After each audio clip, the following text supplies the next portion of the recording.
यदि आप बिहार से हैं और 10वां क्लास में पढ़ रहे हैं, यदि आप बोर्ड एग्जाम 2026 में देना चाहेंगे 10वां क्लास का, तो आप अभी तक अगर कुछ तैयारी मैथ में नहीं किए हैं तो कोई दिक्कत नहीं है, हम आपको तैयारी करने में बहुत मदद करेंगे। ठीक है, हम जो है मैथ की शुरुआत से कर रहे हैं। वास्तविक संख्या पहला चैप्टर है। ये 10वां क्लास में 2026 में बोर्ड एग्जाम देने वाले बच्चों के लिए बहुत कारगर साबित होगा। ठीक है, तो आज हम वास्तविक संख्या के बारे में चर्चा करेंगे। ठीक, वास्तविक संख्या कई प्रकार के होते हैं। वास्तविक संख्या में अंतर रहता है ना, वास्तविक संख्या के अंदर जैसे शांत और शांत संख्या इसी में आएगा, और शांत और शांत के बाद आवृत्ति अनावृत्ति, ठीक है, परिमेय अपरिमेय आता है। ठीक, पूर्णांक संख्या, परिमेय संख्या, अपरिमेय, इन सब के बारे में चर्चा आज हम करने वाले हैं। तो चलिए बोर्ड पर और देखते हैं क्या है नहीं है वो सब संख्या के बारे में। वास्तविक संख्या होता क्या है? जो परिमेय और अपरिमेय संख्या है उसके सम्मिलित रूप को वास्तविक संख्या कहते हैं।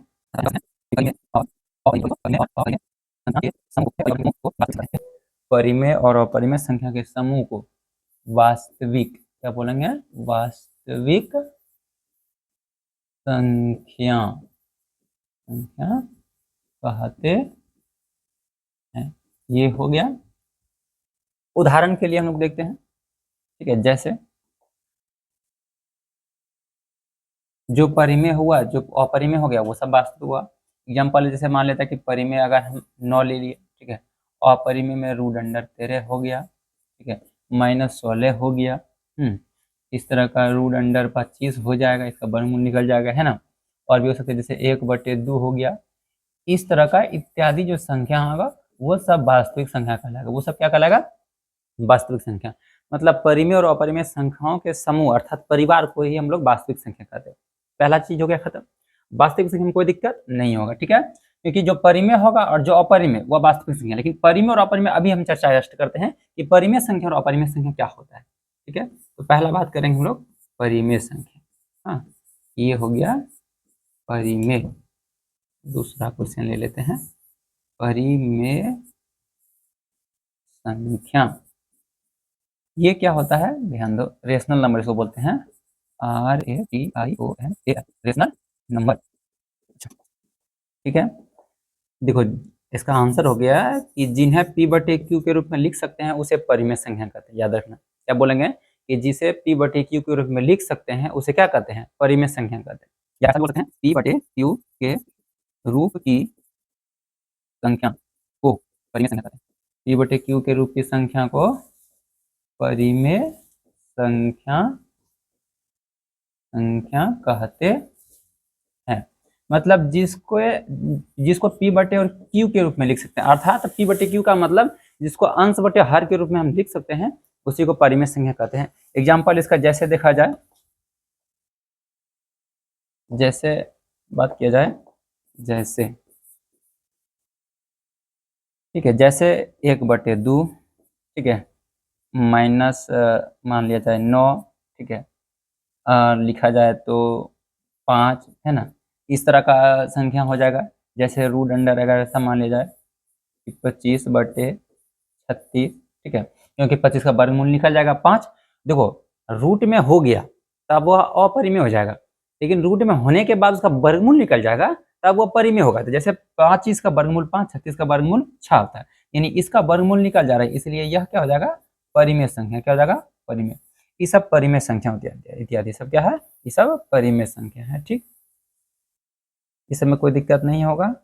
ठीक है, देखो अब हम बात करते हैं अपरिमेय। किसका बात करते हैं? अपरिमेय संख्या। अपरिमेय संख्या क्या होता है? देखो परिमेय को तो P/Q के रूप में लिख सकते हैं, लेकिन अपरिमेय को P/Q के रूप में हम नहीं लिख सकते। जब P/Q के रूप में भाई नहीं आएगा, अर्थात अंश बटे हर के रूप में नहीं आएगा, तो वो अपरिमेय हो जाएगा। वो क्या हो जाएगा? अपरिमेय। तो जस्ट इसी तरह का परिभाषा होगा। इस परिभाषा लिखेंगे कि जिन्हें P/Q के रूप में नहीं लिख सकते हैं, क्या बोलेंगे? जिन्हें P/Q के रूप में नहीं लिख सकते हैं उसे अपरिमेय संख्या कहते हैं। क्या कहते हैं? अपरिमेय संख्या कहते हैं। बात हो गया क्लियर? जैसे इसका भी देख लो एग्जाम्पल।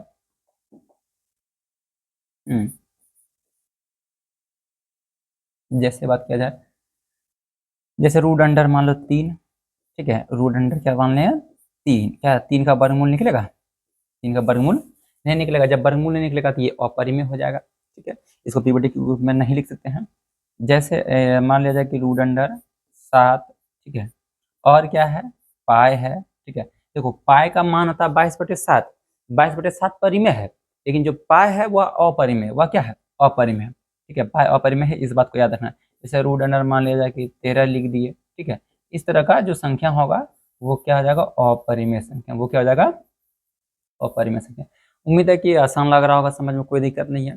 चर्चा की वास्तविक संख्या वो भी लिख दिए कि परिमेय और अपरिमेय संख्याओं के समूह को वास्तविक संख्या कहते हैं, जैसे एग्जाम्पल दे दिए। और परिमेय संख्या की चर्चा की जिन्हें P/Q के रूप में लिख सकते हैं, अर्थात P/Q के रूप की संख्या को परिमेय संख्या कहते हैं, और जिन्हें P/Q के रूप में नहीं लिख सकते उसे क्या कहते हैं, अपरिमेय संख्या कहते हैं। अब बात करते हैं हम लोग, देखो अब हम लोग पूर्णांक की बात करते हैं। ठीक है, पूर्णांक के बारे में चर्चा करते हैं।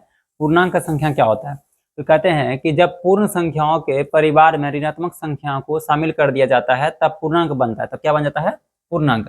तो जब पूर्ण संख्या है उसके परिवार में अगर हम ऋण वाला संख्या अर्थात माइनस वाला संख्या को मिला देंगे तो पूर्णांक बन जाएगा। जैसे मान लिया जाए कि -5 है, ठीक है, -4 है, -3 है, -2 है, हाँ, -1 है, फिर 0 है, फिर 1, फिर 2, फिर 3, फिर 4, फिर 5, इस तरह का जो संख्या होगा वो सब क्या होगा, पूर्णांक होगा, वो सब क्या होगा, पूर्णांक। क्योंकि इसमें देखो 0 के पहले इधर बाईं ओर ऋणात्मक संख्या और इधर क्या है, धनात्मक संख्या, अर्थात ऋण का मतलब माइनस वाला, धन मतलब प्लस वाला। ठीक है, तो ई देखो ऋणात्मक भी मिला दिए इसमें, धनात्मक भी नहीं मिला है, तो जब धनात्मक अर्थात पूर्ण संख्या में ऋणात्मक संख्या में मिला दिए तो वो क्या बन गया, पूर्णांक बन गया। क्या बन गया, पूर्णांक। क्योंकि पूर्ण संख्या जो होता है शून्य से आरंभ होकर के अनंत तक जाता है, तो इसी में हम मिला दिए खाली किसको, ऋण संख्या को। ठीक है, ये बन गया पूर्णांक। अब हम लोग चर्चा करते हैं पूर्ण संख्या के बारे में जस्ट, ताकि पूर्ण संख्या भी समझ में आ जाए। ठीक है, पूर्ण संख्या, ठीक है, पूर्ण संख्या इसको क्या कहते हैं, ध्यान दो।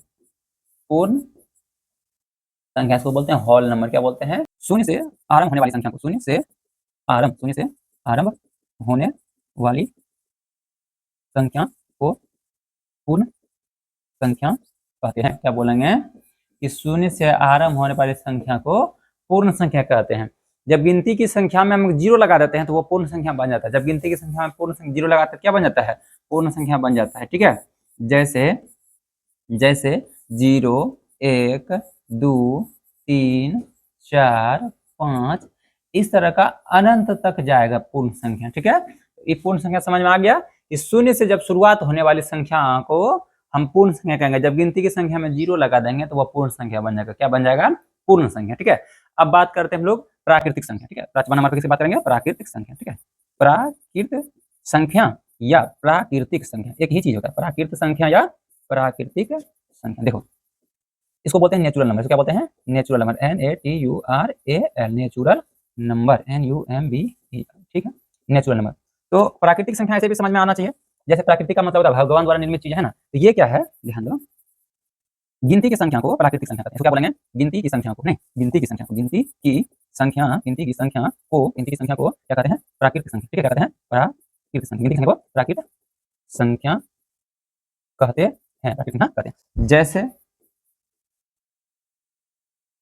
जैसे 1, 2, 3, 4, 5, ठीक है, 6, ये दशमलव नहीं है, ये क्या है, 6, इस तरह का इनफिनाइट यानी अनंत। ठीक है, ये प्राकृतिक संख्या हो गया। गिनती की संख्या को प्राकृतिक संख्या कहते हैं। ऐसे बहुत से संख्या है। ठीक है, वास्तविक संख्या जाने, परिमेय संख्या, अपरिमेय संख्या, पूर्णांक, ठीक है, पूर्ण संख्या, प्राकृतिक संख्या सीखे, फिर सम संख्या सीखेंगे, विषम संख्या सीखेंगे। ठीक है, एक एक करके सब चीजों के बारे में लोग जानते चल जाएंगे, ताकि ये सब क्लियर रहेगा ना तो गणित में आगे दिक्कत नहीं होने वाला है। देखो अब हम बात करते हैं सम संख्या के बारे में। किसके बारे में बात करेंगे, सम संख्या। ठीक है, सम संख्या इसको बोलते हैं, ये क्या नंबर हो गया, ये छठा नंबर, नहीं, सम संख्या इसको बोलते हैं इवन नंबर। सम संख्या क्या बोलते हैं, even number, even number, even number. हाँ, ये हो गया सम संख्या।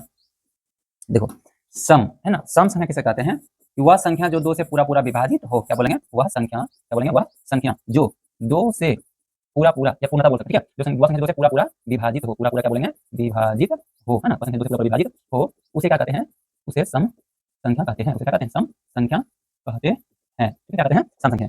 यानी वह संख्या जो 2 से पूरा पूरा विभाजित, उसे क्या कहेंगे, सम संख्या कहते हैं। ठीक है, सम संख्या कहते हैं।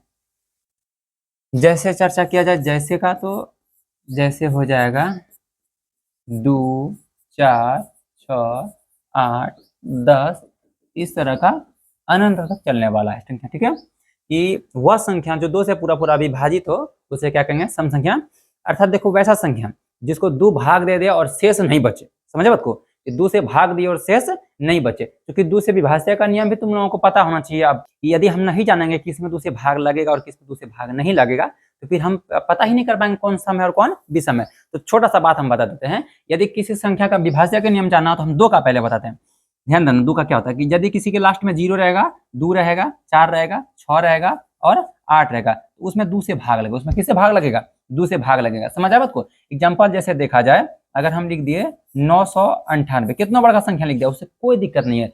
हम बोले कि यदि इकाई स्थान पर 0, 2, 4, 6 और 8 रहेगा, वह संख्या 2 से विभाजित होगा। क्या इसके अंत में 0 है, नहीं है, 2 है, नहीं है, 4 है, नहीं है, 6 है, नहीं है, लेकिन क्या है, 8 है, इसलिए इसमें किससे भाग लगेगा, 2 से भाग लगेगा। क्योंकि 2 से विभाजित नियम बोलता भी है ना, 0 रहेगा लास्ट में, 2 रहेगा, 4 रहेगा, या 6 रहेगा, या 8 रहेगा, इनमें से कोई संख्या अगर अंतिम में मिलेगा उसमें 2 से भाग लग जाएगा। तो यानी 998 किससे भाग लगेगा, 2 से। और यदि 2 से भाग लग जाता है तो वह सम संख्या बनेगा। वह क्या बनेगा, सम संख्या। ठीक है, अब हम बात करते हैं विषम संख्या का। ठीक है, विषम संख्या ध्यान दो, देखो सम का जस्ट उल्टा होता है विषम। इन वह संख्या जो 2 से पूरा पूरा विभाजित नहीं हो, खाली उसको क्या कहेंगे, विषम संख्या कहेंगे। जैसे हम देखो यहाँ पर बाबू कॉपी कर देते हैं खाली, कि वह संख्या जो 2 से पूरा पूरा विभाजित नहीं हो, इसके जगह खाली क्या लगा दिए, हो, तो वहां जगह लगा दिए नहीं हो, उसे क्या कहेंगे, विषम संख्या कहेंगे। उसे क्या कहेंगे, विषम संख्या कहेंगे। बस समझ में आ गया। अब विषम संख्या क्या होता है इसके बारे में चर्चा करेंगे। जैसे क्या है, जैसे इसमें देखा जाए, जैसे जैसे हो जाएगा 1, 3, 5, 7, हाँ 9, 11, इस तरह का अनंत तक चलने वाला संख्या क्या जाएगा, विषम संख्या। देखो विषम संख्या वही होगा जिसमें 2 से भाग नहीं लगेगा। और पता है कि जिसके लास्ट में 0 रहेगा, या 2 रहेगा, या 4 रहेगा, या 6 रहेगा, या 8 रहेगा, उसमें 2 से भाग लग जाएगा। और जितना संख्या विषम होगा उसके लास्ट में कभी ना 0 आएगा, ना ही 2 आएगा, ना ही 4 आएगा, और ना ही 6 और ना ही 8 आएगा। जब इतना संख्या नहीं आएगा 5 गो जिसके लास्ट में, उसमें 2 से भाग जानेंगे नहीं लगेगा। और जब 2 से नहीं लगेगा तो वह सम नहीं हुआ, क्या हो गया, वह विषम संख्या। क्या हो गया, विषम संख्या। ठीक है, तो विषम संख्या क्या हो जाएगा, शुरुआत 1 से 1, 3, 5, 7, इस तरह का 2-2 के अंतराल में विषम संख्या चलते रहेगा, ये रुकने वाला नहीं है। देखो किसी चैप्टर पढ़ो मैथ का, सम संख्या, विषम संख्या, भाज्य संख्या, अभाज्य संख्या, ये सब बात अबे करता है। ठीक है, जैसे इन सब को चीजों को समझ लिया रहेगा तो आगे दिक्कत नहीं होगा। ठीक है, ये उम्मीद है कि समझ में आ गया विषम संख्या। अब हम लोग बात करते हैं भाज्य संख्या। किसके बारे में बात करेंगे, भाज्य संख्या। ठीक है, देखो भाज्य संख्या क्या होता है, ध्यान दो, 8वां नंबर है भाज्य संख्या। हाँ, ये होता है भाज्य संख्या। इसको भाज्य संख्या को बोलते हैं हम लोग कंपोजिट नंबर। क्या बोलते हैं इसको, भाज्य संख्या को कंपोजिट नंबर। ठीक है, composite number, COMPOSITE, composite number, इसको क्या बोलते हैं, कंपोजिट नंबर। इसको बोलते हैं कंपोजिट नंबर। देखो भाज्य जो संख्या है, इस शब्द सुन करके ही लग रहा होगा कि जिसमें भाग लगे, लेकिन किससे लगे भाई, तो वैसा संख्या जो कि स्वयं और 1 के अलावे किसी अन्य संख्या से विभाजित होगा, वह भाज्य संख्या कहलाएगा। वो क्या कहलाएगा, भाज्य संख्या। जैसे इसका एग्जांपल देखा जाए, जैसे परिभाषा लिखाते हैं पहले हम। ठीक है, परिभाषा कि वह संख्या क्या बोलेंगे, वह संख्या जो स्वयं, क्या बोलेंगे, स्वयं। ठीक है, वह संख्या जो स्वयं और 1 के अलावे, किसी और से या अन्य से, ठीक है, किसी अन्य संख्या से विभाजित हो तो उसे भाज्य संख्या कहेंगे। उसे क्या कहेंगे, भाज्य संख्या कहते हैं। उसे क्या कहते हैं, भाज्य संख्या। जैसे देखो भाज्य संख्या क्या होगा, भाज्य संख्या शुरुआत होगा 4 से। किससे होगा, 4। ठीक है, 4 होगा। ठीक है, देखो 1, 2, 3 क्यों नहीं होगा, हम वो भी बताएंगे। ठीक है, पहले हम लिख देते हैं। ठीक है, 4 हो गया, 5 नहीं होगा, 6 होगा, 7 नहीं होगा, 8 होगा, 8 के बाद 9 होगा भाज्य संख्या। ठीक है, 10 भी होगा भाज्य संख्या, 11 नहीं होगा, 12 होगा, 12 के बाद 13 नहीं होगा, कौन होगा, 14 होगा, इस तरह का अनंत तक चलेगा। कहाँ तक चलेगा? अनंत तक। ये सारी संख्या क्या कहलाएगा? भाज्य संख्या। हम अभाज्य संख्या लिखेंगे, उसके बाद स्पेसिफाई करेंगे कि कहाँ दिक्कत होता है भाज्य में और कहाँ अभाज्य में, ठीक है। इसलिए हम पहले अभाज्य संख्या लिख लेते हैं, फिर हम क्लियर कर देंगे, ठीक। तो अब बात करते हैं अभाज्य संख्या। थोड़ा सा अभाज्य संख्या के बारे में पढ़ लो कि वह संख्या जो स्वयं और एक के अलावे किसी अन्य संख्या से भी विभाजित हो उसे भाज्य संख्या कहते हैं। मतलब क्या है? ऐसा संख्या जो खुद से, देखो भाई, खुद से भाग लगे और एक से भी लगे। ऐसा कोई संख्या नहीं है जिसको खुद भाग नहीं लगता है और एक से नहीं लगता है। ऐसा सब संख्या है कि खुद भाग लगा लेता है और एक भाग लगा लेता है। यहाँ कह रहा कि वो नहीं, तो खुद तो भाग देबे करेगा और एक भाग देबे करेगा, लेकिन इसके अलावे कोई अगर भाग दे दिया तो वह भाज्य कहलाएगा, और अगर भाग नहीं दिया तो वो क्या कहलाएगा? अभाज्य कहलाएगा, ठीक है। अभाज्य संख्या नंबर क्या है? अभाज्य संख्या क्या है? अभाज्य संख्या क्या है? अभाज्य संख्या। इसको बोलते हैं प्राइम नंबर। क्या बोलते हैं? Prime number. अभाज्य संख्या तो ज्यादा जरूरी है समझना, बहुत जरूरी है, ठीक है। इसको बोलते हैं प्राइम नंबर। इसका लिखेंगे कि वह संख्या, क्या बोलेंगे? वह संख्या जो स्वयं, वह संख्या जो स्वयं और एक के अलावे, वह संख्या जो स्वयं और एक के अलावे किसी अन्य संख्या से विभाजित, किसी अन्य संख्या से विभाजित नहीं हो, किसी अन्य संख्या से विभाजित नहीं हो, उसे क्या कहेंगे? अभाज्य संख्या। क्या कहेंगे? अभाज्य संख्या। क्या कहेंगे? अभाज्य संख्या कहते हैं, यानी प्राइम नंबर। क्या होता है? Prime number. जैसे इसमें चर्चा करें, जैसे पर तो जैसे क्या लिखेंगे? जैसे लिखेंगे, देखो, एक याद रखना, ना तो भाज्य है और ना ही अभाज्य। इस बात को क्लियर रखना है। एक भाज्य बोलेंगे, अभाज्य बोलेंगे नहीं, ना भाज्य बोलेंगे ना तो अभाज्य बोलेंगे। तो अभाज्य संख्या होगा क्या हमारे पास? 2, 3 और उसके बाद 4 नहीं 5, 7, 9 नहीं 11, 11 के बाद 13, 13 के बाद 14 नहीं 15 नहीं 16 नहीं कौन? 17। इस तरह का अनंत तक चलेगा। लेकिन अब हम दोनों में डिस्कस कराते हैं कि कौन भाज्य हुआ क्यों और कौन अभाज्य हुआ क्यों। मन में चल रहा है कि नहीं, दो तो भाज्य संख्या है, ऐसा हम लोग बचपन में सोचते थे, सोचता होगा सबको। लेकिन भाई ये बताओ, दो जो है उसको एक भाग देगा और 2 भाग दिया, क्या इसके दोनों के अलावे कोई और इसको काट रहा है? नहीं काट रहा है। देखो सोच के कि इस कहता है कि वह संख्या जो खुद और एक के अलावे किसी अन्य से भी विभाजित हो तब वह भाज्य कहलाएगा। क्या 2 को 1 और 2 के अलावे कोई भाग दे रहा है? कैसे हुआ अभाज्य या भाज्य? बताओ तब। कि भाज्य कहता है ना कि 2 को हो, नहीं कि वह संख्या जो स्वयं और एक के अलावे किसी अन्य से विभाजित नहीं हो। ये बात सही है कि ये स्वयं माने खुद से और एक के अलावे किसी अन्य से विभाजित हो रहा है? नहीं हो रहा है। इसीलिए यह क्या हो गया? अभाज्य संख्या। क्या हो गया? अभाज्य संख्या। यहाँ पर अगर हम 3 की चर्चा करें तो 3 को 1 भाग दे रहा है और 3 भाग दे रहा है। क्या इसके अलावे 1 और 3 के अलावे कोई 3 को भाग दे रहा है? तो नहीं दे रहा भाई, इसलिए यह अभाज्य संख्या हो गया। और अगर इसको 1 और 3 के अलावे कोई भाग दे देता तो ये भाज्य कहलाता है। ये क्या कहलाता है? भाज्य। जैसे मन में चल रहा होगा 9, 9 तो सर अभाज्य संख्या नहीं बल्कि भाज्य संख्या नहीं, क्या है? अभाज्य संख्या। हम बताते हैं कैसे कि जिसको भाग देने वाला 2 से ज्यादा हो गया तो भाज्य कहलाएगा ना। तो देखो, भाग देने वाला इसको 2 से ज्यादा हो जाएगा, काहे कि 1 भाग देगा 9 को और 9 को 3 भाग देगा और खुद 9 देगा। तो 1 और खुद से तो सब में लगता है, लेकिन इस दोनों के अलावे कोई भाग दिया इसको? कौन दिया? 3। जबकि 9 को 1 और 9 के अलावे भाग 3 दे दिया। ये अभाज्य कैसे हुआ बताओ तो? ये भाज्य बन गया। क्या बन गया? भाज्य बन गया। कि जब संख्याओं को भाग देने वाला स्वयं और एक के अलावे कोई और भी रहेगा तो वो भाज्य कहलाएगा। तब वो क्या कहलाएगा? भाज्य कहलाएगा, ठीक है। जैसे 23 को देखा जाए तो 23 को देखो, 1 और 23 के अलावे कोई संख्या नहीं जो 23 को भाग दे सकता है। क्या ऐसा है? कोई संख्या नहीं है। अगर हम बात करें 21 को तो 1 देगा भाग और खुद 21 देगा भाग, लेकिन भाई इसके अलावे 3 भी भाग दे देगा इसको और 7 भी भाग दे देगा।